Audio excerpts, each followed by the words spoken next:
asalaamualeykum wa rahmatullahi taala wa barakatuh jërëjëf mbokku téléspectateur ak téléspectatrice bu émission xeltu mais également yéen ñi taamu seen télévision nationale El Mauritania di nu topp samedi bu jot su fukki waxtu ak benn jotee tey ji nag ñu ñëw ak yéen comme ni ñu koy defee saa su nekk di dalal si plateau bu xeltu tey ji muy 45e ci saison 6 213e numéro bi xeltu juddoo ak léegi tey ji nag ñu dalal kàngam bu rëy waaye laata ñuy dem rek duñu koy def comme ni ñu koy defee saa su nekk di ànd ak sunu réalisation ki nga xam ni moom mooy waa Ingest Ebi ànd ak ñun ki nga xam ni moom mooy Ba Aïcha Tahar ànd ak ñun aussi tamit ci wàllu réalisation bi sunu coordinateur di Dahman cadrage kii di Ahmed Taleb ànd ak ñun ñu war a nag tey jii dem ak yéen ci seen émission ngir rek mën a waxtaane ak ki nga xam ni ñoom ko invité ji si sunu plateau ki nu invité tey ji nag ci plateau bu xeltu ñoo ngi koy wax Amara Traoré Amara Traoré nekk ancien professionnel bu Sénégal nekk ancien international bu Sénégal ci wàllu football nekk également ancien entraîneur de l'équipe nationale du Sénégal tey jii mu yore Linguère nekkoon tamit entraîneur bu Linguère ba tey jii mu yore nekk président bu Linguère bu Saint-Louis président Amara ñu ngi lay nuyu. waaw Babacar maa ngi lay fay di kontaan di am kontaan trop di ñëw ci émission xeltu tey bi nga xam ni maa ngi fi di am aussi mbégte vraiment di ko def fii ci Nouakchott donc xam naa ni ñu bu ñu xuusee dañuy wax lu tax ñu ñëw fii donc vraiment di am fierté di am xam nga tey doomu Gendar doomu Gendar bu juddoo Gendar ci taatu géej gi ko xam njaago xam Mauritanie mu longue histoire tey ñëw fii ci plateau ci comment ça s'appelle siège télévision nationale di waxtaan ci vraiment dama ci am mbégte bu rëy di am fierté bu rëy surtout doomu Gendar quoi doomu Gendar ma nekkee xale la je me rappelle très bien parce que dafa am complicité bu dafa am complicité bu am ci Gendar mool yi man mool laa doomu mool la donc daan dem géej ainsi de suite tey dafa ma rappelé yu bëri quoi dafa am daal complicité bu am trop si diggante Gendar ak Mauritanie ak Sénégal ak Mauritanie moo tax bi ma ko waxee ma am sawarte trop ñëw jàkkaaroo yow pour di waxtaan ci waxu pour wane ni football maanaam football dafa yaatu. c'est vrai président ma lay delloo mbégte mi mbégte bu rëy la tey jii télévision nationale Mauritanie di la invité li dee wan rek ni maanaam relation fraternité bi nga xam ne moo nekk ci diggante ñaari réew yi muy relation boo xam ne ci wàllu diplomatie ci wàllu sport maanaam sport yooyu yëpp dafa nekk loo xam ne lu dëgër la ci diggante Mauritanie ak Sénégal président ñu ñëw ci waxtaan wi d'abord dama lay laaj tey jii en tant que président de la Linguère lan moo leen indi tey jii Nouakchott tey jii yéen a ngi Nouakchott pour quelques jours lan mooy objectif bi.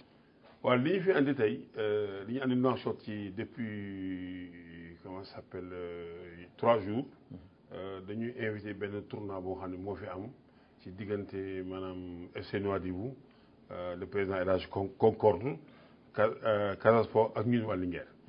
donc bi ñu ko waxee teguñu si baat ñu am sawarte trop pour ñëw comme ni nga ko waxee sànq ñëw def si tournoi boobu parce que ku ne xam nga diggante Mauritanie ak Sénégal benn peuple la ñu xaritoo bi ci am ak échange yi am entre diggante Senghor ak Ahmed Yahya donc El Hadj aussi nekk sama xarit et vraiment bi ñu ko waxee man ak président Seydou Souané xam nga le choix du hasard. parce que da nga dem jël le sud du Sénégal.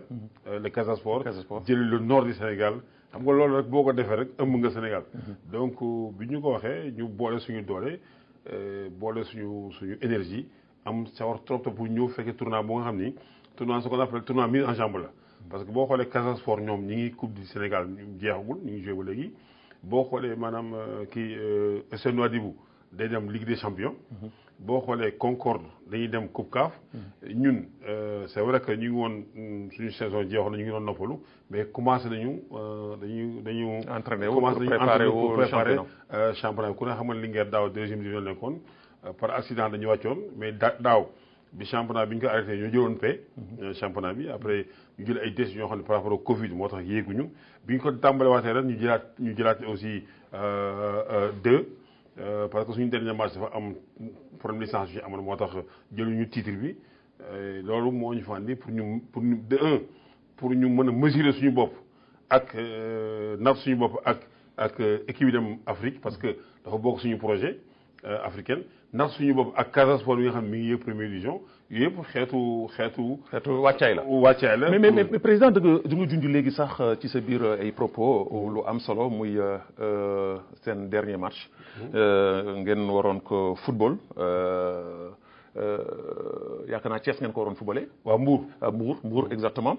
ngeen dem Mbour ñu forfait leen ndax lan ndax problème mu licence ngeen fàtte licence alors que avant match boobu yéen a ngi dem Guédiawaye football ak Guédiawaye door ko 2-0. Ndar yëpp nekk seen kaw ngeen jël paie. ngeen dem Mbour fàtte fa seen ay licence ñuy wax ay secrétaire affaire yu ñu fi jéem fii est-ce que loolu ci club bu mel na Linguère préféré di xalaat jouer élite ngeen di fàtte ay licence est-ce que loolu aussi tamit que du manque de professionnalisme surtout un Amara Traoré professionnel Amara Traoré ancien coach de l'équipe nationale du Sénégal moi je pense que ni loolu c'est une erreur très grave. non xam nga bon nit ñi mën nañu ko tuddee manque professionnalisme bu ñu fàtte ni la coupe du monde en 74 en pleine Allemagne def nañ yëpp fàtte point de fàtte poteau de corner coupe du monde. xam nga ko mënoo fa pour wane ni amul benn œuvre humaine bu parfaite xam nga ñi ngeen dañuy organiser boo xam ne dañuy organiser en pôle yi ku ne da nga am dox sa soxla malgré que toute la responsabilité ci man mi la parce que maay président club bi lépp lu am c'est le président mooy responsable ki ko def kooku de un dafa professionnel de deux amul lu mu def ci club bi ci liggéey bu baax mais xam nga nit la et que bi ñuy yéegee 3 jours après dañuy football match wu xam naa euphorie bi ak xam nga habitude aussi c'est une seconde nature nit bu taamee dara di ko def pour moom def na ko alors que te fu mu mësaa daan dem danaan tëdd ak licence yi bu yeewu su bu guddi balaa muy tëdd bu vérifier ko bu yeewu su bu vérifier ko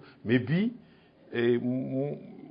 fàtte quoi fàtte mu mooy borom mais pour une grande équipe boo xam ne waru am loolu c'est-à-dire que d'ailleurs bari na Sénégalais yi nga xam ni dañu wax que ni sax duñu waroon sanctionner Linguère même su fekkee ni sax duñu ko sanctionner mu ñàkk yéeg de première division mais ñu sanctionner que financièrement parce que loolu c'est une faute grave pour ñoom. non waruñu sanctionner Linguère financièrement xam lu ñu war xool. dañu war xool l'organisation du football africain sur le plan professionnalisme parce que man am naa chance def presque 20 ans de professionnalisme 20 ans yi ma def professionnel yëpp. musuma def présentation aujourd'hui xam nga la FIFA dafa wax Afrique fédération africaine yi ñu def football professionnalisme mais football professionnalisme dafa am yu mu àndal yu mu àndal aussi parce que war nañu dépasser aujourd'hui en 2021 taxaw football xam nga pour football professionnalisme di def présentation parce que football professionnalisme lu tax may wax loolu c'est les ligues professionnelles ñoo koy diriger ligues professionnelles yi am nga nombre boo xam ni joueur am nga 30 c'est effectif am na 30. 30 yi ligue professionnelle am nañu parce que ñooy valider contrat yi. parce que bu ñu valider contrat yi mënoo am licence. donc aujourd'hui war nañu weesu di yóbbal sax ay licence wala war nañu weesu di parce que ku ne football professionnel di entreprise commerciale. donc du tudd football professionnel naan ay présentation kooku je pense que war nañu ko mën a dépasser surtout que. Actuellement dañu suñu boo xoolee muy Sénégal muy Mauritanie muy Guinée muy tout ce qui est là ñu ngi def ay jéego yu rëy mais la question maintenant bi ñu war a posé wu man affaire bi malgré métti na ma mais am na acte bu ñu ci posé mooy est-ce que suñu pays waruñu xalaat maintenant ci loolu parce que damay ñëw ci dañ may analytique France man may fa football 20 ans yëpp bu ñu mosuma taxaw ci arbitre président dañuy ñëw ñu jox la si arbitre vérifier la si bi vérifier ko au niveau de la ligue nit ñu football donc aujourd'hui les délégués. pour yow tey jii war nañu dépasser. fu ñu jëlee ay licence di ko enregistrer di ko bind. parce que xam nga tax. effectivement parce que xam nga tax Babacar. tey mën nga dem football yi maanaam ci benn dëkk étranger si benn par exemple Mauritanie Concorde dem football Nouadhibou mais waa ji dëkk nekk Ouadam bàyyi fa licence yi kenn jaar ko ci ginnaaw jël licence yi. mais est-ce que kooku xam nga loolu dañu war mais diggante bu ñu duggee stade ak fi arbitre alors que technologie avancée na. tout à fait donc am nañu ay délégués am nañu commissaire li ñu war a xalaat mooy jox na ay tablettes. jox comment ça s'appelle commissaire yi ay tablettes jox arbitre yi même ñu am ko pour que bu ñëwee ñu vérifier xool ainsi de suite. est-ce que loolu vous y pensez yéen aujourd'hui au niveau du Sénégal. waaw mais ku xam nga bon malgré. parce que yow xalaat nga ko est-ce que tey jii yow proposé nga loolu. mais xam nga Sénégal nag moom macha allah yàlla def nañu loo gis bu amee rek gars yi dañu jël ay mesures. mais acte bi Linguère posé maladroitement je pense que war na tax ñu saytuwaat. même yenn pays aussi saytuwaat ci xool lan la ñu mën a adapté par rapport à ça parce que aujourd'hui football professionnel comme je dit c'est des effectifs yoo xam ne ñëpp xam nañ ko war nañu weesu naan dañuy taxaw présentation non kooku war nañu ko weesu. mais am na beneen erreur sax boo xam ni moo gën a monumental parce que xëy na lii da ngay wax ni l'erreur est humaine mais est-ce que erreur répétée aussi tamit que des fois comme ni may demee dellusiwaat rek du manque de professionnalisme parce que après loolu gis nañu ni. def nañ leen tiré nañ leen réserve yéen waa Linguère ndax waroon ngeen football ak J Fatick si football loo xam ni trois joueurs amateurs lañ leen autorisé woon vous avez fait jouer presque plus de 3 joueurs amateurs est-ce que loolu tamit que bokkul ci loo xam ni aussi tamit war ngeen ci taxaw seetlu bu baax a baax. parce que Saint-Louis suñu ko waxee ci footballu Sénégal.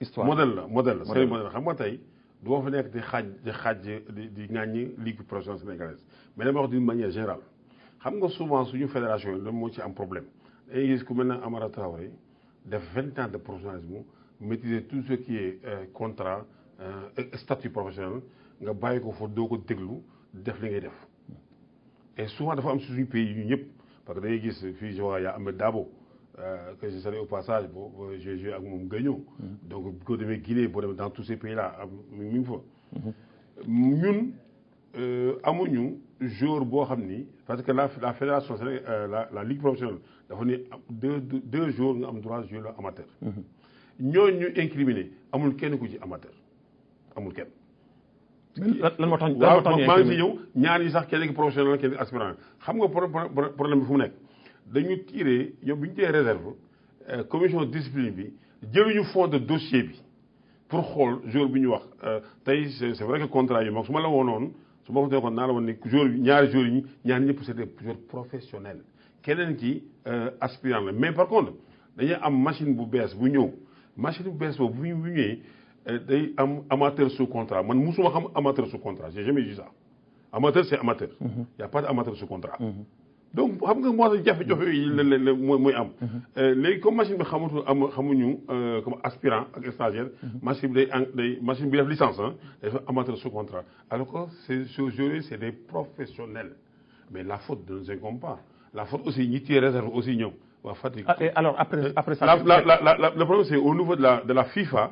bi génnee appareil yi nga xam dañuy kii licence amateur sous contrat alors que ñun suñu joueurs yi ñuy signé loolu yëpp amul benn joueur bu ci nekk amateur soit tu es amateur soit tu es aspirant c'est-à-dire que y a deux catégories il y a catégorie amateur ou statut professionnel statut professionnel mi ngi xam fu mu commencé aspirant stagiaire professionnel boo nekk stagiaire aspirant wala professionnel kooku am nga statut professionnel ou bien nga nekk amateur. alors finalement lan moo ci mujj topp ay sanctions def nañu appel bi ñu def c'est en bonne et due forme et je pense que réserve boobu li nga récupérer point parce que li ñuy wax bi ñu def appel yónnee contrat yi yónnee yëpp léegi maintenant il est devant la commission de la discipline si c'est tel ça je vous dis que Linguère fauté wu ci. alors président gis nañu ni bi ngeen di football ak Guédiawaye match capital la mu nekkoon match boo xam ni gëj nañu gis Ndar regroupé wu ci équipe bu Linguère ci match boobu mobilisation parfaite ngeen def ndar yëpp ànd ci mobilisation bi taxaw ngeen dem pour gagner lan moo waral tax ni au niveau de Saint-Louis Linguère depuis seen jamono ñoom 2009 voilà depuis seen voilà donc bi ngeen di monter ak Casa Sport mais avant sax loolu boobu yéen yow yaa ngi Linguère ñoom Ibrahima Guissé ñoom Insa Ngom ñoom Sadibou Somb temps yooyu nga xam ni Linguère la woon moment boobu duñ daan gis ni Linguère Ndar yëpp duñ daan ànd ci gannaaw mais depuis ay jamono Linguère dafa divisé wu lan moo waral tax keroog contre Guédiawaye yéen ñëpp ngeen songu Guédiawaye dem fekk que biir Dakar gañe ko alors que su loolu weesoo après da ngeen delluwaat ci ay xiiro ak ci ñaayoo lan mooy problème bi au juste. xam nga Ndar dafa am ñaari symbole ñaari symbole Ndar yi benn bi mooy pont Faidherbe benn bi mooy la Linguère Saint-Louis moo ñu boole ñu ñëpp ñaar yooyu boo ci laal rek laal ngoon Linguère et boo xoolee maintenant ci côté sportif Linguère équipe traditionnelle la équipe traditionnelle la xam nga toujours ni muy tëddee c'est-à-dire que ñëpp a bëgg am ñëpp ci xër ñëpp ci bëgg am baat ñëpp ci bëgg seen kàddu ñëpp ci bëgg ainsi de suite alors que bu njëkk ba comme boo xoolee jamono ñu ngi wax ak plus loin depuis 69 équipe Linguère dafa doon dem sous forme association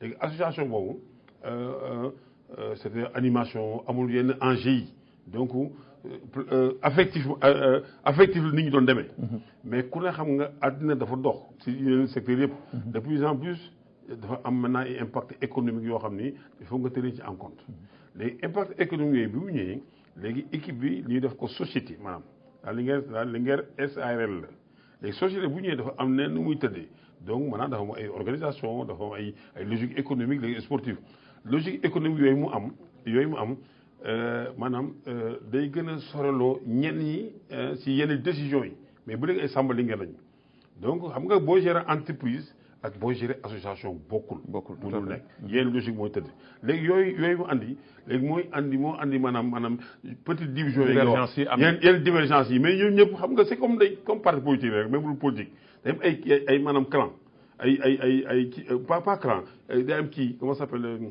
tendance ay tendance bi mais ñun ñëpp Linguère moo ñu jaboote mais souvent on vous taxe de dictateur du ñuy wax Amara dafay imposer loi am ci biir Linguère baat bi moom kese la gis nañ fi daaw jéeg nga jénn stade xale yi topp la di la yuuxoo ngay déconner alors mu nekk loo xam ni est-ce que des fois aussi tamit que sa tempérament doomu Guet-Ndar bi ngay revendiquer à chaque fois doo ko bàyyi tuuti pour mën a tamit du déglu ñëpp non du ma ko mës a bàyyi xam nga tax ma ko bàyyi man ci ay principe de gestion lay demee parce que dama am loo xam ni dama déformation professionnelle lay am parce que man su ma nit ñi tiiree ma jëm ci seen suuf duñu baaxul parce que dama formation boo xam ni de haut niveau formation entraîneur diplôme de haut niveau formation académique universitaire de haut niveau pour gérer une équipe donc su ma toppee si nit ñi si leen neex loolu baaxul foofu ñu jëmee. mais déglu nit ñi tamit dafa am solo. waaw mais booy di nga déglu si dañuy déglu nit ñi mais boo déglu xam nga nit ñi boo leen déglu demuñu maanaam ci li ñuy def li ñuy wax duñ ko teg maanaam ci ay science ay principe de gestion. est-ce que vous comprenez. léegi moo tax toujours ñi nga xam dañuy gérer d'une manière scientifique dañuy toujours impopulaire ñi andi ay réformes dañuy toujours impopulaire la preuve damay wax ñaari date man avant may ñëw 2006 2009 Linguère ñëpp a ngi fa woon tout le monde était là.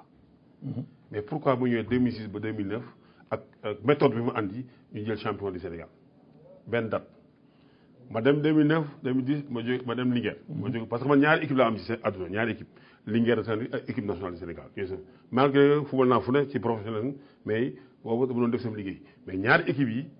ñooy sa xol muy Linguère Saint-Louis ak équipe nationale du Sénégal donc 2009 ñu jël championnat des yéeg deuxième division jël coupe du Sénégal dem coupe CAF dem Ligue des champions en moins de 3 ans jël bu kooku maanaam du Amara bëgg mais dama appliqué ay principe de gestion de haut niveau.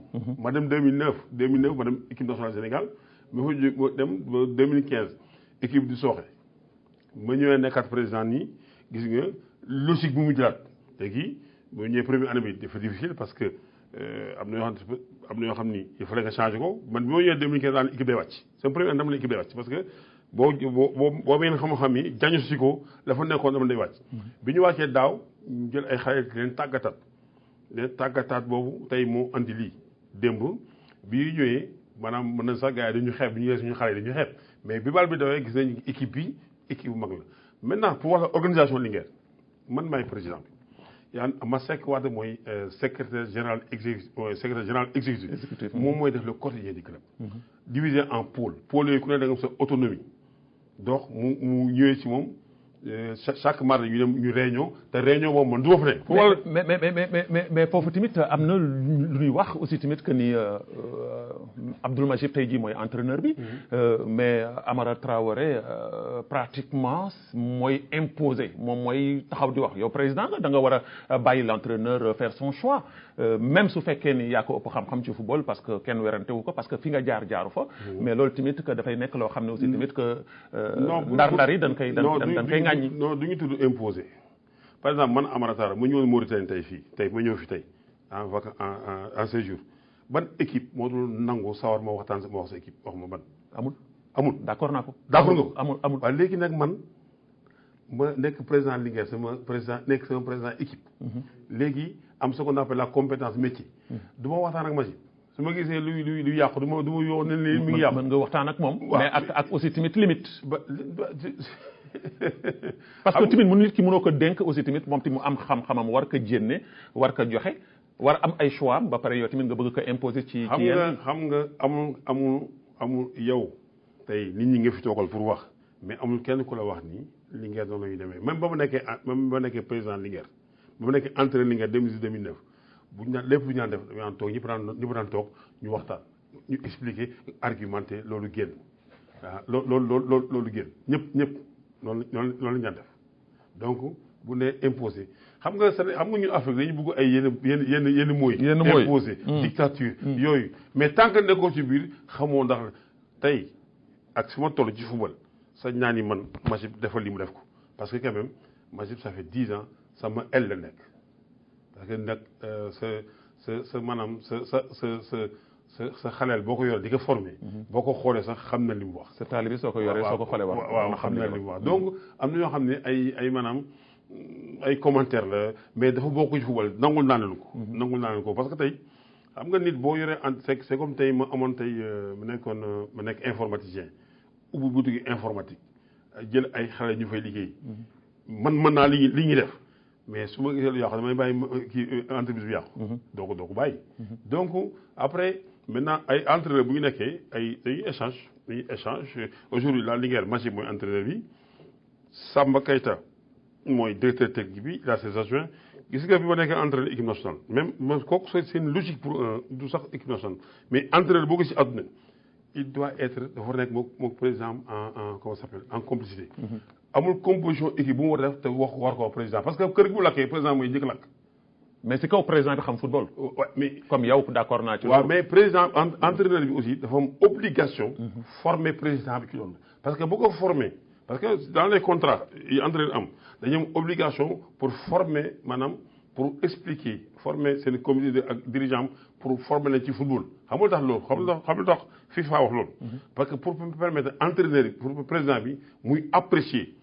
président bu mënul loolu xam lu muy def day dem jël lu ñu tuddee maanaam directeur sportif ou directeur technique pour mu mën ko apprécier li entraîneur bi def loolu c'est-à-dire que boo gisee ñu ni président bi am na directeur technique wala directeur sportif ou bien manager parce que kooku dafa am ay compétences yoo xam dana mën a jàkkaarloog entraîneur bi di wax ak moom di ko après pour moom mu mën ko expliquer président bu jël yenn décisions yi mais man yàlla def na ni entraîneur la manager la donc li entraîneur bi def xam naa ko. day gën a gaaw seen liggéey mais li ngeen amul dara comme ni kii ay imposé amul dara lu ñu fay imposé amul dictature on discute de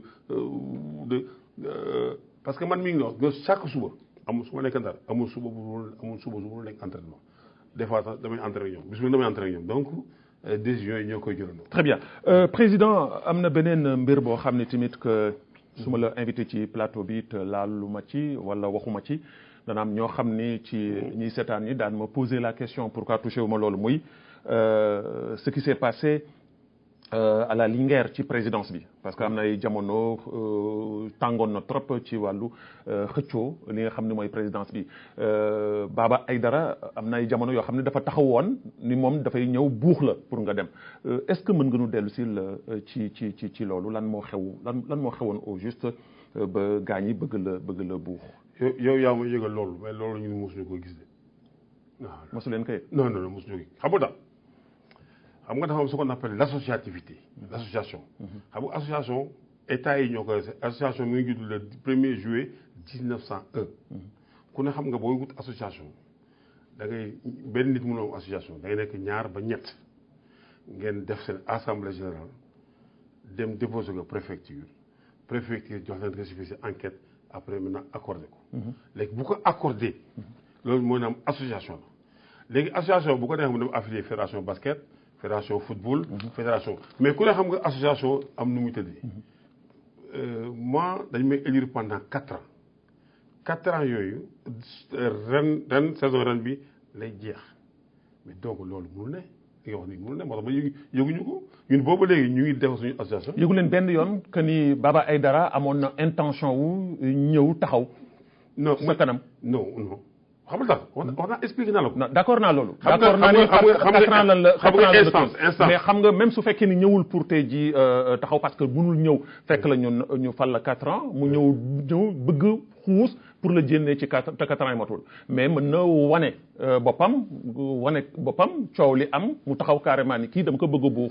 waaw xam nga instance dafa am nu muy demee instance réunion hebdomadaire la. ak comité directeur ak assemblée générale. loolu mooy instance. moo tax man la yëguñu loolu. très bien mais maintenant. ma Pathé. wala ma Samba ma Demba dem toog fee am intention ça n'engage que lui. ça n'engage que lui waaw que ñun ça n'engage pas. waaw mais président Amara. président Amara nan nga mën a jàngatee aussi gérer une équipe d'élite wala bokk boo xam ne tey jii ci symbole wala ci jaar-jaaram ak ci taxawaayam ak ci turam. comme la Linguère de Saint-Louis ñu fal la président nga bàyyi ka fi dem Guinée dem fële lu mu tuddati sax Guinée Conakry ci beneen équipe bu mag bu mel na Orea taxaw fa amee fa yenn responsabilité nan nga mën a occuper ñaari responsabilité yooyu. est-ce que loolu tamit bokk na ci tamit que li nga xam ni un professionnel comme yow war na ko def. waaw mais Babacar yaa ngi may bëgg a jaaxal nag ah. xam nga may bëgg a jaaxal. tout à l'heure sànq yow yaa ni ma. waruma wax. yaa ko wax fi nii yaa ko wax parce que su ma nee yow la mooy nit ñi que waruma wax ci équipe bi. dictateur la. non war nga wax mais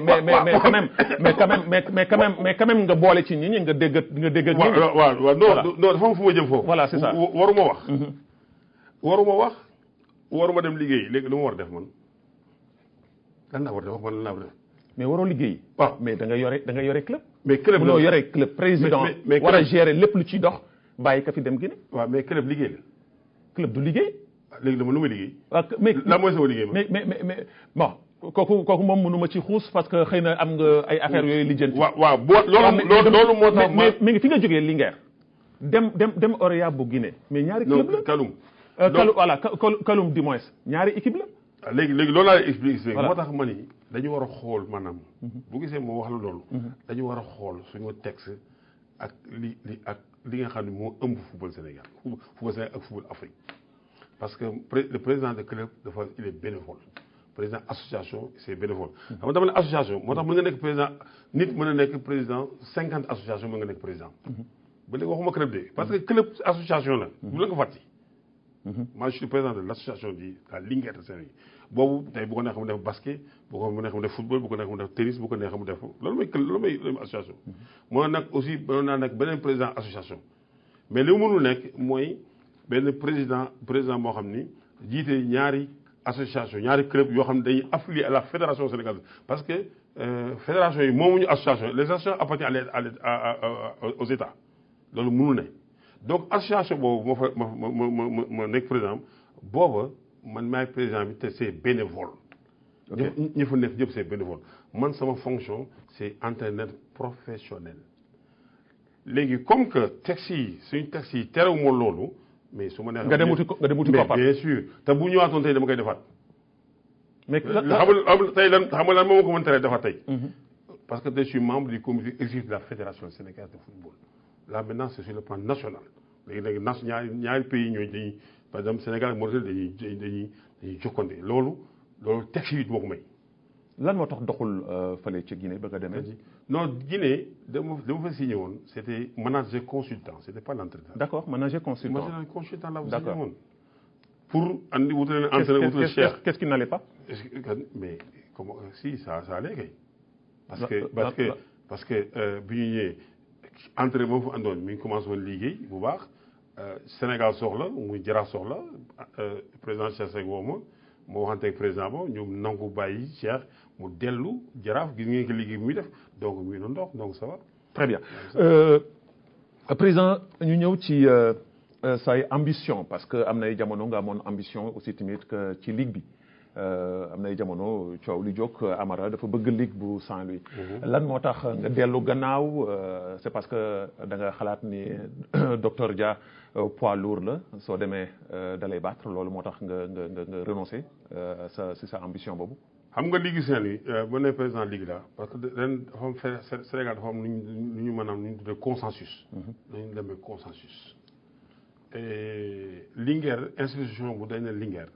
mënul dem Ligue de Saint-Louis te am candidature donc mënul ne parce que la Linguère boo xoolee ci histoire et évolution Ligue de Saint-Louis souvent c'est les président Linguère ñooy nekk maanaam président.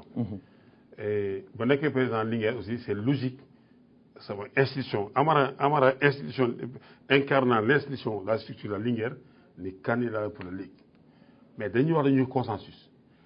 booba président Dia dafa ne day bàyyi na football bàyyi na ligue bàyyi na lépp. donc mënuñu man lu def présenter sama candidature. après bi ñu waxee consensus boobu moo dellu soit Dia mu ni dafa effectivement président ligue yi wax ak moom ni ko toog bi mu loolu aussi mu ñëw seet si ma mais il faut pas oublier que Dia c'est le président d'honneur de la Linguère parce que nous tous nos anciens présidents c'est des présidents d'honneur. bi mu ñëwee pour nekk président d'honneur Linguère yi ñëw seet si ma. ni ma lii am na ak am ni waxtaan biir néeg la bu ma waxee loolu ni ma léegi man ko leen am na man du ma xëccoog yow te mosuma xëccoog yow comme que bëgg nga gars yi waxtaan nañu. bëgg nga delluwaat. donc voilà léegi nañ ko def sous forme consensuelle loolu moo andi ma bu ñu nee ma retiré sama candidature bàyyi ko mu continuer mais ku ne bu fay xëccoo rek ku ne xam nga mën naa xëccoo. mën nga xëccoo mais la nga cay fekk. mais xëccoo kay lu ne mën na ci am xëccoo. lu ne mën na ci am et souvent je sors vainqueur de mes dans mes compétitions. président Amara. am na loo xam ne aussi. comme ni ko terme boobu di waxee. mais man li ma xaw a jaaxal mooy ci fédération sénégalaise bu football. Amara Traoré duñ ko xamoon ci benn position boo xam ni radicale am na ay jamono yoo xam ni yow ak le président Senghor neexoo lee woon voilà bien vrai que ni moom moo la fi jëloon entraîneur nga dem entraîneur ci sa parcours booba xam ni parcours la boo xam ni ñëpp ko salué woon nga def ci éliminatoire yoo xam ni mosul woon am ci Sénégal nga dem Coupe d'Afrique muy fama Guinée équatoriale boobu nga dem fa jël fa 3 défaites 2 buts à 1 mu indi woon coow même le doyen Ablaye Diaw je pense que ni c'est le seul bi taxaw wax ci médias yi ni erreur bi gën a mag ci erreur bi Sénégal def surtout la fédération mooy bi nu dàqee Amara Traoré parce que mu ngi doon liggéey bu am solo alors tey jii ñu gis ni tey jii fédération bi changé na xëccoo amoon na diggante Madi Touré ak Senghor nga ñëw fekki Senghor alors que ñëpp duñ doon gis ni Amara Madi la war a àndal ndaxte vision yi ak xëy na idéologie ñoom ñoo bokk lan moo waral loolu lu tax choix boobu.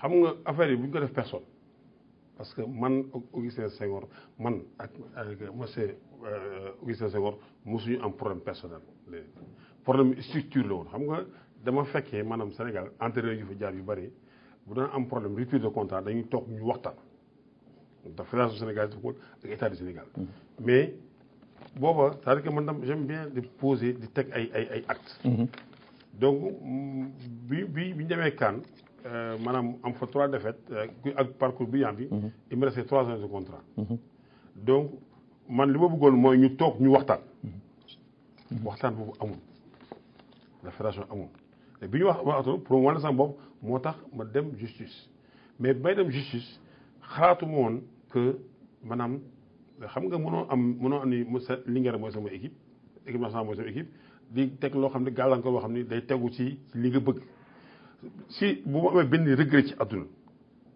mooy bi loolu amee xam nga justice doo ko maîtriser. bu amee ñu tëj compte de fédération et ça m'a fait mal et ba léegi ça m'a fait mal parce que musuma xalaat loolu parce que xam nga justice yi. xanaa diisoo woon ak sa jóge wala parce que am na ñoo xam ne xëy na maîtriser nañu loolu. waaw mais mooy xam nga affaire justice la. bu wala da nga topp woon sa non justice bu enclenché woo rek enclenché na mënatu dellu ginnaaw mais li ma gën a métti ci ma àdduna si benn tache noire la moo métti ci football Sénégal yi mooy loolu am ñu tëj compte fédération Sénégal parce que tëj compte yi maanaam dañuy empêcher xale yi football. empêcher footballeur yi football même ñu ngi football mais ak difficulté et ça. day ante parce que maîtrise wu ma ko honnêtement ça je te fais un aveu de taille loolu la moom mais si affaire boobu loolu moom ci métti mais par contre li ma bëggoon mooy ñu respecter maanaam l'entraîneur local l'entraîneur Sénégal l'entraîneur africain parce que souvent si bu fekkee entraîneur étranger yi ñëw dañ leen teg ci yoon bu leen di ci yoon ci lépp ba même bu ñuy dem sax dañ leen teg ci yoon mais bu dee ñun la donc non yoon boobu du am. et tey loolu mënoonu wax ni am nga raison seen kaw parce que Aliou Cissé mi ngi fi depuis boobu ba léegi te tey jii il fait la fierté de l'Afrique et du parce Sénégal. que balaa may ñëw foofu. parce que loolu ma doon bañ loolu ma doon nangoon après toog nañu waxtaan ma ne ko Augustin trouver accord. un consensus bu gaaw à l'époque. donc loolu ma doon tey mën nga ni loolu amoon xam nga vie entraîneur dafa doy waar ku ne xam nga ni parcours entraîneur. dafa doy waar c'est-à-dire que dem nañu parcours bu doy waar bu yéeme. exceptionnel am CAN am 3 défaites. et bon ñu bëri wax nañu erreur la. donc ñu jëlee ma fa gaaw jëlee ma fa andi benn entraîneur gis qualifié wuñu mais peut-être est-ce que loolu si les fédérations yi jàngat tey moo fi bàyyi Aliou Cissé boobu léegi ku ne gis nga résultat yi ñu def qualifié Sénégal coupe d'Afrique quart de finale lu gëj am qualifié Sénégal coupe d'Afrique encore dem finale. qualifié coupe du monde au Sénégal et di ñaan yàlla aussi lii ñu dem Cameroun di qualifié coupe du monde donc football dafa laaj stabilité donc xam nga aussi foofu laay waxe nii foofu laay ñëw ci maanaam lu tax may jàppale kii Augustin parce que 2009 man dama témoin 2009 Augustin moom mu njëkk fal entraîneur national may fal entraîneur national gis naa ne boobu Sénégal dara nekku fi en terme d'infrastructure en terme d'investissement xam nga man dama fekk yu bëri parce que may njëkk dem équipe nationale Sénégal c'est en 86 en tant que boobu en tant que senior boobu j'étais def naa international cadet international junior international espoir et dama mës a xalaat dama mës a rêver Sénégal am yëfu boppam c'est-à-dire que parce que man dama mës a soucié wu ci avenir du football sénégalais am hôtel boppam am ay bus boppam am yëpp boppam mais 2009 may ñëwee mais 2009 may ñëwee équipe nationale amuñu bus booba dañu naan luy bus mais 2009 mooy année bi Sénégal 2010 bu ñu fàttali qualifié wuñu Coupe d'Afrique mais 2010 qualifié wuñu mais 2009 bu ñëwee dañuy qualifié dem 2012. U17 CAN ñu qualifié dafa gëjoon Sénégal équipe féminine qualifié U23 qualifié Jeux olympiques donc am na processus en temps ñu dafa tubaabu jalaaw def centre tubaabu jalaaw def tey gërëw ñëw Sénégal tey boo demee ay am nañ parc automobile donc boo xoolee en terme d'investissement la fédération mi def jéego suñu équipe yi juniors yi ak cadets yi ak féminines yi souvent ñu ngi dem Coupe d'Afrique donc loolu ñu gis nañu formation aussi mooy xale yi ma la wax tey gis nañu am nañu CODEF donc yooyu mu ngi institué au niveau de la direction technique nationale tey gis nañu aussi fan la ñuy xaw a sooxe mooy maanaam ci l'élite c'est-à-dire que l'optimisation c'est-à-dire que des trophées mais trophée xam nga trophée lu ko andi mooy d'abord nga investir boo investir ba pare def formation léegi maintenant mandat bi c'est optimisation de la performance léegi moi il y a 2 ans avant Augustin dafa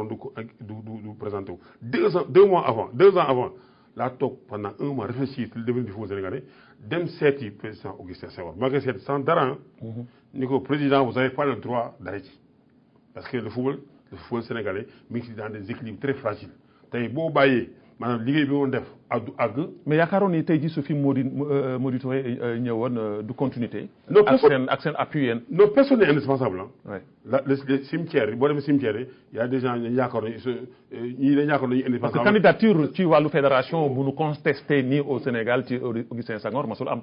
te je pense que ni doo ma démentir. non si nga baal ma xam nga ñan ñooy voté. les clubs du Sénégal ñooy. oui je sais. les clubs attention. oui les clubs du Sénégal man def naa tournée bi ànd ak maître Augustin Senghor. mais gars yi ne dafa am ay clubs fictifs ah. non. élection musul leere comme élection yi ni mu leere fichier bi ñëpp d'accord nañ ci club yi ñëpp d'accord nañ ci def naa club yi yaa ay motion de soutien def naa toutes les régions yi ñu dem yëpp tous les clubs étaient avec la candidature de maître Augustin Senghor. Maintenant, ça veut pas dire que Mady a démérité. Mady, qu'on gis nga li muy liggéey. C'est-à-dire que c'est un président avec plein d'initiatives, plein de trucs. C'est comme moi aujourd'hui. C'est-à-dire que nous avons ay génération dañ ñëw pour ak beneen vision beneen savoir. Mais Augustin mi ngi si ñaari à cheval entre ñaari. Donc li gën a yomb mooy ñu man ce que je le souhaitais honnêtement que Mady il s'est pris sa candidature dem na ba le 30 bi ma waxoon. mu ñëw rejoindre ñu boolandoo suñu doole liggéey pour l'intérêt du Sénégal. malgré que jeex na je pense que li ma wax ni il a sa place encore dans ce football là. il a largement sa place. donc parce que ñun ñëpp li ñu soxal. mooy que football bi dox. loolu moo ñu soxal. donc maintenant élection yi. mi ngi suñu ginnaaw jeex na. léegi li ñu def mooy Mady Augustin Senghor. Amara Traoré, Abdoulaye Sow et tous ces présidents-là. ñëpp regroupé wu sur l'essentiel. pour l'essentiel mooy lan mooy football Sénégal jëm kanam. très bien président Amara ñu ñëw ci li nga xam ni moom mooy éliminatoire coupe du monde yi nga xam ni Sénégal mi ngi ci jëm comme la Mauritanie. ñu gis ni Aliou Cissé def na listam listu 25 joueurs après liste boobu gis nañu ni mu woo beneen le latéral droit bu FC Teungueth et loolu ñu bëri ŋàññi nañ ko ci aussi parce que nen dañ ko waroon woo avant sax mu koy def roue de secours daf ko waroon boole ci ñi muy lim. mais daf ko woo après roue de secours pourquoi parce que ces 2 latéraux yi nga xam ne ñoom la yaakaaroon duñu forfait alors tey jii su ngeen waxee ni football local bi da ngeen ko bëgg professionnaliser ba pare boole ci encore du ngeen may chance xale yi nga xam ne ñoo nekk fii te bari na ci entraîneur tey jii yoo xam ni seen xel ak seen xalaat yëpp mooy jéggaane jëli joueur ci biti soo leen waxee ñu ne ñële ñoo gën a mature est-ce que loolu tamit dana doxal dana encourager aussi tamit xale yi nga xam ne ñoo toog fii tey jii di football te bëgg aussi réussir ci football. non le football Sénégal bëgguñu ko professionnaliser dañ ko professionnaliser déjà. même xam nga entre bëgg ak mu nekk mais même su ngeen ko professionnaliser jëfin bi ak doxin bi du lu professionnel. waaw mais xam nga boo xool la France pendant 40 ans dañu commencé professionnel te taxul nekk professionnel ba léegi des na c'est-à-dire que loo gis àdduna day commencé benn di yéeg man wax naa ne professionnel la woon. y a à 90 ba nekkee Bastia di football Bastia suñu tenue entraînement yi niroowuñu. kii day sol maillot bu xonq kii sol maillot bu rouge kii en 90 ah. en 90 ba nekkee Bastia ñu ñaan toog 3-4 mois du ñu fay. ma nekkee Bastia ba 91 ba 92 équipe dañuy am jafe-jafe loolu moo andi DNCG direction de contrôle de gestion. club yi pour xool ndax mën nañu ko mënuñu dem. après mu am événement maintenant télévision yi ñëw. pour mu am les droits de télévision mu may équipe yi xaalis. donc ñun Afrique bu ñu bëggee déjà dañu bëgg jóg mel na ñooñu day moo tax jugement yi dañ ci def nag bu ñu bëggee juger que professionnel le football professionnel mauritanien sénégalais ak comme en français du ñu dem c'est pas possible parce que même seen football yooyu dañuy gis ni ba léegi am nañu équipe dañu ay problème tey boo demee en Europe en Asie partout des fois dañuy teg ay club yoo xam ni le système de santé système d'assurance day am problème ay 5 mois du ñu fay 4 mois du ñu fay parce que c'est des entreprises professionnelles. Maintenant ça n'a rien à voir nag ak la démarche professionnelle xam nga nit ki pour être professionnel c'est dans la tête dans son organisation dans son état d'être c'est ni ngay nekkee c'est ni ngay defee damay wax souvent joxe exemple par exemple boo xoolee Sénégal ñi marchands ambulants yi boo xoolee ils sont organisés marchand ambulant boo gis ni tey boo gisee dans 5 ans dans 10 ans moom nga gis mu tabax kër di dawal 4x4 di parce que dafa am organisation planifiée boppam et te ba mu koy def ko ak xaalis bari donc pour le signer aspirant wala stagiaire war nga am comportement professionnel sans pour autant que chèque bi nekk professionnel parce que xam nga foo lay conseiller les jeunes africains parce que pour ñoom professionnel rek c'est parce que c'est beaucoup d'argent alors qu'avant d'être avec beaucoup d'argent il faut faire beaucoup d'efforts efforts yooyu ngay def et être professionnel dans la tête d'abord man toujours la leen di conseiller après le reste ça vient le reste viendra moo tax man la tout à l'heure Sénégal actuellement am nañu statut professionnel te boo honnêtement boo xoolee évolution club yi même en Mauritanie hein j'ai vu gis naa ñëw naa fi deux trois fois gis naa fi boo demee Guinée aussi ñu ngi def effort Sénégal aussi ñu ngi def boo xoolee aujourd'hui équipe yi bon an mana ñu ngi organisé wu ñu ngi ainsi de suite boo xoolee il y a 10 ans suñu football numéro ak tey ba léegi mi ngi changé. mi ngi changé mais revenons un peu sur la liste. maintenant sur la liste en tant que xam nga Sénégal professionnel lañu. France professionnel lañu. Allemagne ainsi de suite mais l'entraîneur national il dafa nekk pour jël les meilleurs du moment et sans état d'âme ni d'émotion parce que moi j'ai été sélectionneur maintenant on peut mettre une politique boo xam ni par exemple sur 25 jours boo leen jëlee nga def fi 4 locaux 3 locaux pour booster le football local mais ça.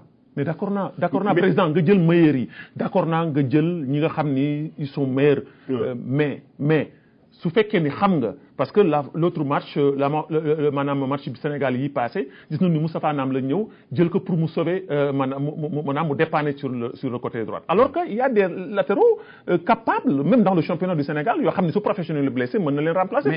comme le gars du FC Teungueth. mais bu fàttali Teungueth fait l'année dernière dem nañu ba phase de poule. Jaraaf dem nañu ba phase de poule.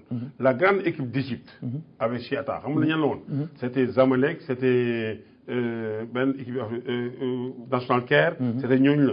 ñooñu c'est des équipes yoo xam ni ñoo daan jouer souvent Ligue des Champions. bàyyi demi-finale finale.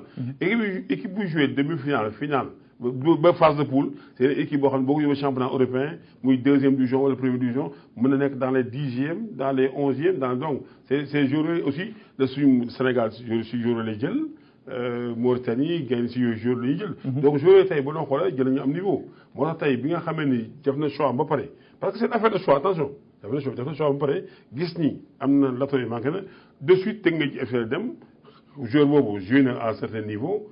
Africain donc am na renommée am na vista bi am na compréhension tactique bi c'est jëli donc maintenant je pense que gis nga plus ñuy dem. c'est un problème de choix d'accord président mais est-ce que il devrait pas le faire avant loolu parce que xamoon na ni moom ni am na problème sur le côté. am nga Babacar. toujours damay wax ni gis nga chaque sélection nationale. am na noo yoo xam ne ñoo koy bokk sur 22 entraîneur bu war a jël 25 20 yi wala 22 yi parce que ñoo koy bokk du ñëpp tey boo leen joxee dañuy conseillé 22 mais 3 yi toujours da ngay bind Pathé kii dindi Samba kii dindi keneen mais kooku privilège sélectionneur bi la kooku moom rek ça lui appartient. parce que lépp lu ñu la dénk nag. yow mii sa émission bi ngay def nii. am na question yoo xam ni xam nga yéen vous êtes les représentants du peuple. kenn du ma ko jox maa koy waaw am na question yoo xam ni. da nga ko dégg si nit ñi di ko wax. mais am na yoo xam ne si man la jógee am na ñaar ñett yoo xam ne si yow la jógee. en sélectionneur aussi ñun noonu la.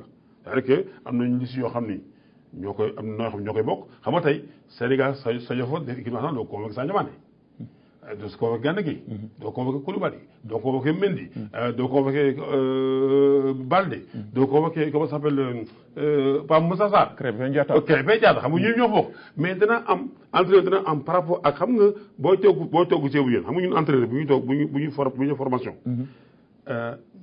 salle bi ñu nekk ñooy même légumes yi même diwle quantité d'huile bi yëpp la ñuy jox la même quantité mais bu ñu togg rek mu am différence c'est la même chose léegi entraîneur dina am benn tour wala ñaar ñett yoo xam ni par rapport à sa philosophie wax nga ma ko léegi par rapport à Magib par rapport à son approche dina xam ni kii li mu bëgg moo ko may mu dem jëli ko mais ça on sait pas. mais gis nañu ni Amara bi nga yoree équipe nationale xale yu tuuti sax mën nañu gëmm bët joxe classement wu Amara parce que da nga amoon ossature kooku ñëpp gisoon nañu ko da nga amoon ossature boo xam ni heure booy woo wala di def classement dañuy xam ni lu ci ëpp boog 85% ci classement bi ñii la. mais Aliou Cissé gis nañu ni am na ay jafe woon na lool pour mu am ossature chaque match ak équipe bu muy indi ak ay joueurs yu bees yu muy indi est-ce que tamit que loolu aussi tamit que du luy freiner aussi tamit que résultat yu bëri yoo xam ne am na ko maanaam résultat final je veux dire. waaw mais boo xoolee Aliou su épine dorsale am toujours mi ngi fi parce que équipe mais nga nit da ngay am épine dorsale. épine dorsale toujours mi ngi fi mais après souvent ay 2-3 éléments la ba lu koy andi mooy souvent. c'est des mais bu ñu fàttali comment ça s'appelle Égypte bi passé. dem nañu ba dernier moment kii gaañu góol bi le gardien. Mendy gaañu. Koulibaly suspendu damay jox exemple rek quoi. souvent sélectionneurs yi comme nii dem nañu ba nii latéraux yi ñëwuñu gaañu. mais donc il est obligé xam nga gestion équipe nationale bokkul ak gestion quotidienne d'un club da ngay convoqué de sa yëpp au dernier moment mu am problème d'avion du ñëw. waaw blessure wala équipe bi bàyyi ko wala ainsi de suite loolu mooy andi mu changement wala des fois mu ñëw si les matchs amicaux mu ñëw di tester di xool yu bëri. bu xoolee xool léegi nag foofu souvent à juste raison nit ñi di commentaire mooy yéen li ngeen def vos animations journalistiques. oui non amul kii ossature amul lii amul laa alors que mi ngi ci kii xam nga Aliou loo ko mën a reprocher lu ko mën a reprocher. il a atteint ses objectifs li ko fédération bi fi ñëwee ba léegi lépp lu ko fédération assigné premier lu ñu koy njëkk assigné mooy qualification ak quart de finale atteindre na ko deuxième bi qualification coupe du monde atteindre na ko beneen bi qualification finale atteindre na ko mais donc après maintenant mën nañu léegi coupe bi lan ko laaj après contenu bi coupe bi lan ko laaj après contenu bi tout ça lan lañu c'est-à-dire que aussi c'est indécent Babacar déglu mu baax li ma wax c'est indécent nga signer contrat parce que c'est interdit même nga signer contrat naan nit entre gagner coupe bi wala jël titre parce que aujourd'hui dans les contrats juridiques boo demee en Europe on te donne dañuy jox obligation de moyens pour nga arriver à ton objectif mais tey mais l'instance c'est le peuple et le peuple exige le peuple est souverain. Le peuple exige la coupe. Le peuple est souverain. Le peuple xam nga un peuple toujours am bëgg-bëgg mais ñu mel na ñun ñu leen di wax di leen expliquer parce que aussi am nga nit day wax dëgg wax li mën a ne. parce que dans les contrats yu gis c'est rare ngis contrat ñuy entraîner jël titre wala jël coupe parce que kooku yàlla moo koy joxe. parce que mën nga def lépp entre un poteau rentrant un poteau sortant lu ne mën ci am mais bëgg peuple kooku ñëpp ci war a daw ba daanu te li ma xamee Aliou Cissé ak fédération ni ñu taxawee suñu mbébét yëpp mooy offrir au Sénégal sa première coupe d'Afrique et incha allah maa la ko fii. nañ ci xar suñu wewu tànk def lu ne pour que le Sénégal pour que quand même le Sénégal parce que jot na Sénégal mérite nañu pour ñu andi incha allah coupe d'Afrique bi président tey jii est-ce que du gàcce tey jii ci footballu Sénégal ñuy wax ni la première équipe africaine dem nañu ba pour ñu homologuer seen terrain sax jafe woon na tey jii li dal Guinée Bissau dal Guinée Conakry ñu ñëw tey jii en Mauritanie war fi football seen ay match éliminatoire mënoon dal Sénégal mu ñëw en Mauritanie wala mu dem feneen ci footballu Sénégal fu mu toll ci cadre yi mu am ci àdduna bi ñu dem bay wax ni Sénégal amuñu terrain ba ministre du sport ba le président de la fédération ba El Hadj Diouf l'ancien international di clashante ak Sadio Mané ci terrain ba xale yi suñuy football sax bal bi day tëbak day dugg ci kàmb ak yooyu. non El Hadj clashante c'est pas du clash c'est-à-dire que xam nga Sadio dafa am lu wax ci affaire terrain. Parce que aussi c'est normal. booy ñëwee jóge Liverpool du beau terrain ñëw pour. mais est-ce que loolu yoon la ci ay ci autorités yi lu mel ne ministre lu mel ne fédération di wax ni fii du Liverpool. pour jox le maximum de chance andi Sénégal ay ndam saa yi loolu ko jëlee. maintenant je vais te naa la wax leen gis nga même bu ñu defoon terrain bi dàq Liverpool. bu ko defoon. boo jógee Sénégal boo jógee Europe di ñëw foo ci Afrique déjà tu perds 20% de tes moyens en termes de climat en termes de logistique de voyage en termes de partenaires d'hébergement en termes d'hébergement tu perds tout ça. man nga loolu Sadio wax ci 20% yooyu laa koy teg parce que ñun ba ñu foo c'était plus dur ba nekk international c'était plus dur. maintenant ñoom seen génération c'est normal aussi mooy la ñu tirer le Sénégal vers le haut. mais est-ce que kilifa yi fauté woonu ci communication fauté woonu ci communication. non xam nga fu ñu fauté. parce que quand même bu ñu fàttalee Afrique de l'Ouest ñoo fi njëkk am terrain bu gën a baax muy stade Léopold. mais gestion amu fa. voilà foofu laa jëmee ñëw Afrique de l'Ouest terrain bi gën a baax même à part le Maghreb stade bi gën a baax ci Afrique noire mu ne Sénégal bokk mu stade Léopold Sédar Senghor. Sénégal 80 bu ñu fàttalee Sénégal 92. mais problème bi ñu am mooy problème gestion ak problème politique parce que aujourd'hui xam nga boo amee dëkk boo xam ne y a 7000 clubs te xale yooyu dañu war a football dañu war a parce que ça aide beaucoup le pays. Abdoulaye Wade bu ñu ñëw def benn politique boo xam ne def si terrain yi même terrain synthétique yooyu ñu defaroon sax mi ngi commencé abîmer wu. mais donc Sénégal ñàkk problème terrain def nañu am nañu terrain mais terrain suñu terrain bi nga xamoon. mais les terrains ne sont pas praticables. waaw fa laa jëm si les terrains bi ñu defoon bi nga xam ni ñëpp dañu ko newoon muy stade Léopold Senghor dañ ko yàq parce que surutilisation parce que moo fi nekkoon. mais tey boo demee Diamniadio ñu ngi defar terrain boo xam ni un terrain ultra moderne. moi je pense que fii léegi d'ici un an affaire terrain Sénégal kenn du ko waxati. maintenant li am kenn feeru ci kenn kontaanu ci parce que comme ni nga ko waxee lu day na Sénégal ak cadre ak maintenant personne ressource tey ñu am problème obligation terrain c'est un problème. mais kooku même le président Macky Sall woote na benn conseil présidentiel par rapport aux infrastructures c'est-à-dire que pour régler ce problème là rapidement et définitivement nga xam dootuñu ci waxati. très bien donc vraiment Sénégal taxaw na pour régler ce problème là. très bien ñu ñëw ci dernière question ma dellu soit toujours sur la Linguère de Saint-Louis parce que ñoo ngi may def signe émission bi presque jeex na. déjà oui parce que déjà on a fait 1 heure de temps mais du ñuy dellu soit ci Linguère. Le problème des salaires il paraît que la Linguère da ngeen di vous restez 3 mois des fois avant de payer les salaires des. mais foofu am na Mauritanie am na dégg nga wax dans Afrique amoo dem dans tous les pays africains. mais lan moo waral loolu seen capital moo. non manque de moyens aujourd'hui le problème du football africain le professionnel c'est un problème de financement du sport.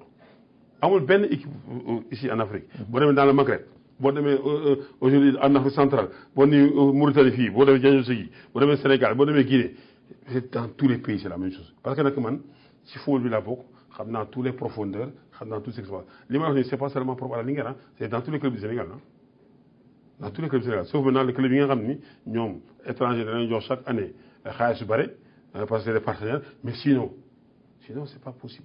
Sinon, c'est la poche du président et puis les stades, c'est recette guissier. Amoul, c'est nul. Sponsoring, Amoul. Mais donc, xaalis nañ kenn du ko luxus.